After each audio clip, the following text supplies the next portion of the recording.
గురుబ్రహ్మ గురుర్విష్ణు గురుర్దేవో మహేశ్వర గురు సాక్షాత్ పరబ్రహ్మ తస్మై శ్రీ గురువే నమః.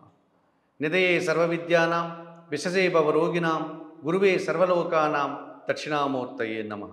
సుప్రభాతం ఛానల్ ప్రేక్షకులందరికీ నమస్కారం. 2023 డిసెంబర్ 31వ తారీఖు ఉదయం 8 గంటలకు గురువు మేషరాశిలో వక్రించి ఉన్నటువంటి గురువు వక్రత్యాగం చేస్తున్నాడు. మేషరాశిలోనే సక్రమ మార్గంలో ఆయన తన యొక్క ప్రయాణాన్ని కొనసాగిస్తాడు. ఈ 2023 డిసెంబర్ 31వ తారీఖున గురువు వక్రత్యాగం చేసి మేషరాశిలో సక్రమ మార్గంలో తన ప్రయాణాన్ని కొనసాగించడం వల్ల 12 రాశుల వారికి ఎటువంటి ఫలితాలు ఉంటాయి అన్న విషయాన్ని ఇప్పుడు మనం తెలుసుకోబోతున్నాం.